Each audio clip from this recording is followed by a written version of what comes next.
This is Radio Health Journal. I'm Nancy Benson. This week, the summertime tick season and why those tiny bugs can cause more harm than you think. If you have tick paralysis and the tick is not removed, death is possible. The scary reality of tick paralysis when Radio Health Journal returns. I'm Reed Pence, the producer and host of Radio Health Journal. If you like listening to Radio Health Journal, you'll also like our sister show, Viewpoints, which covers a wide array of topics from education to history to the environment. Here's a preview of what they're covering this week on Viewpoints. As I learned poker, as I became better, as I learned the game on a deeper level, I found myself making better decisions and growing as a person outside of poker. The parallels of life and poker. Then, it really truly was exactly like what you would expect. Is lab-grown meat the future? I'm Marty Peterson. And I'm Gary Price. These stories in depth this week on your public affairs magazine, Viewpoints. Listen to Radio Health Journal and Viewpoints on your favorite radio station. And subscribe and listen anytime on Apple Podcasts, Google Play, and Spotify. Also, follow us on Instagram and Twitter at Radio Health Journal. Experts say there are 899 species of ticks in the world. 99 of those species are found in the United States. Ticks are well-known bloodsuckers, parasites of humans, pets, and wild animals, and they can cause more harm than you think. Tick paralysis is a disease that is acquired from a tick bite that, as its name implies, causes paralysis that is fortunately reversible if you make the diagnosis soon enough. That's Dr. Mark Dworkin, an infectious disease specialist at the University of Illinois at Chicago School of Public Health. What's going to happen is that if someone gets bitten by certain kinds of tick in certain areas of the world, especially in the Pacific Northwest and also in Australia, you can have a slow, gradual, unannounced paralysis occur. I say unannounced because when we get tick-borne diseases, it's not unusual that somebody might get a fever and we get an infection, and people begin to wonder, have they been bitten by a tick because they may have been out in the woods. But in this case, someone's often going to wake up in the morning and find that they can't move their legs properly, that they're weak. There's often a description of trying to put their legs on the floor and trying to stand up, and they are wobbly or they fall down. Waking up with the inability to walk is alarming enough.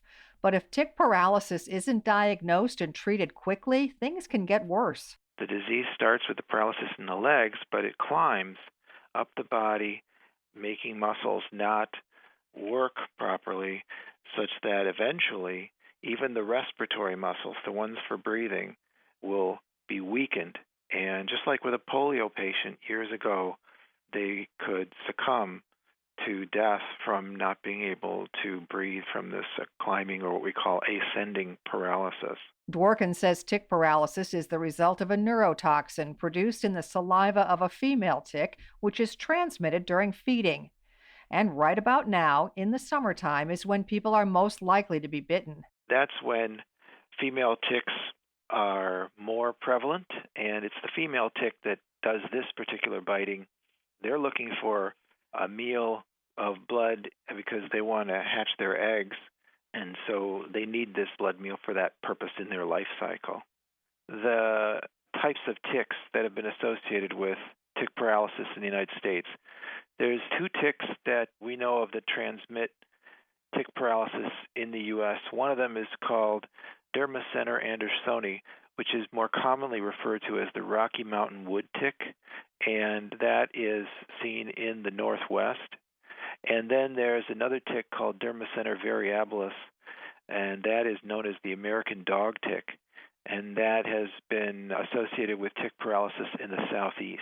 Doctors aren't universally required to report cases of tick paralysis, so there's no reliable data on how often or where it occurs. However, Dworkin says the disease is rare, and that makes it difficult to diagnose. In the emergency room, the doctor's going to be thinking about a number of different diagnoses. And unless it's a fairly savvy doctor, tick paralysis is not always going to be at the top of their list, because there's other things that are more common than that and should be considered first. Like there's a syndrome called Guillain-Barré syndrome, which can overlap with these symptoms. Once a patient's diagnosed with tick paralysis, finding the tick is essential. They're most commonly found on the back of the neck, behind the ear, or in the groin area. Once the tick is found, treatment is simple. The treatment is simply the removal of the tick. It doesn't require anything else. That leads to cure, gradually but progressively. Just as it ascended, it will descend. The recovery period is typically within a day and a half.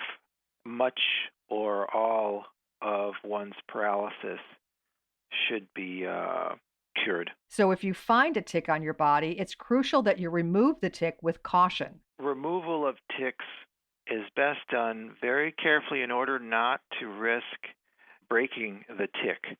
The worst scenario is that any sort of rough process is used, such as even grabbing the tick and pulling it off with your fingers, because there's the concern that the mouth parts may remain in the skin, and you'll get the rest of the tick out, but not the mouth parts.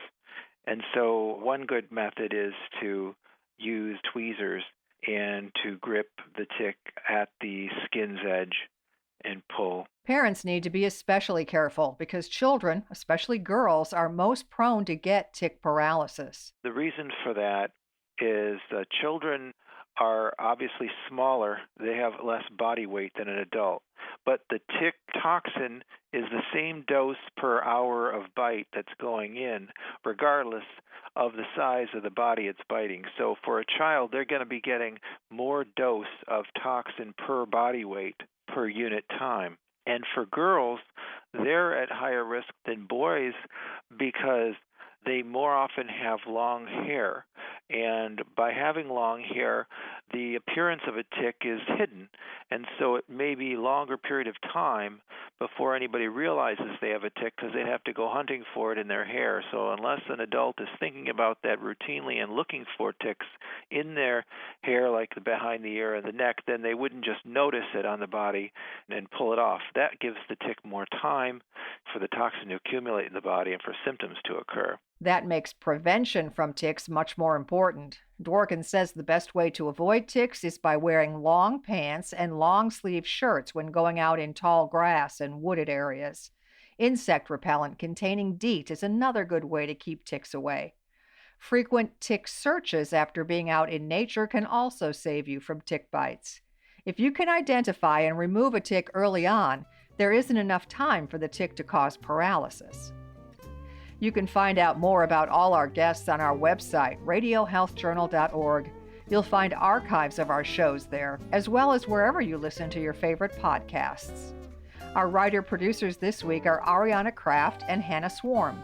Our studio producer is Jason Dickey. I'm Nancy Benson. Staying healthy is key to enjoying a long and active life. Of chief importance, preserving a healthy brain. The brain is one of the most complex organs in the human body, and many influences contribute to its function, according to registered dietitian Courtney Romano, health advisor for the California Table Grape Commission. While multiple factors contribute to brain health, experts believe the foods we eat play a powerful role. Heart-healthy foods from fish to olive oil to vegetables and fruits, including grapes, may contribute to brain health. A preliminary study found that consuming grapes every day helped preserve metabolic activity in regions of the brain associated with early-stage Alzheimer's disease, where metabolic decline takes hold. More research is underway to help understand the potential links between grapes and brain health. Grapes contain over 1,600 natural plant compounds, including beneficial antioxidants and other polyphenols, which contribute to heart health and may play a role in healthy aging. Visit grapesfromcalifornia.com for more information.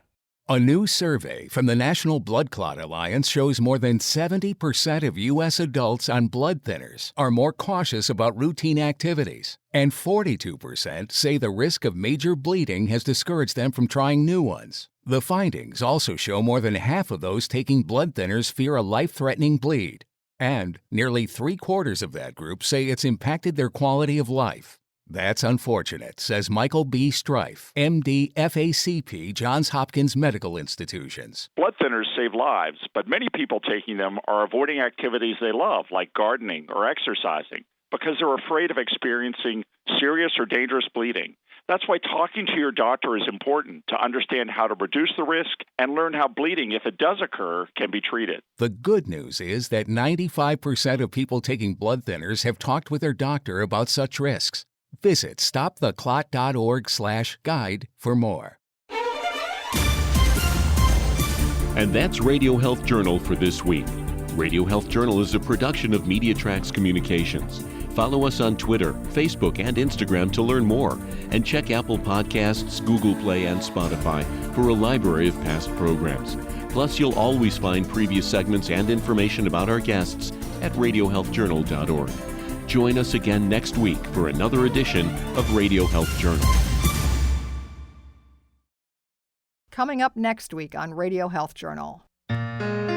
It's been clear that the numbers of people with osteoporosis has been increasing, largely because more and more of the U.S. population, if we want to talk just about the U.S., is aging. Reasons beyond the obvious why osteoporosis is increasing. Then doctor burnout during the pandemic. When I go into a room to see a patient, I don't want to stay there any longer than I need to, because the longer I'm there, the more likely I am to get infected. All that and more on Radio Health Journal.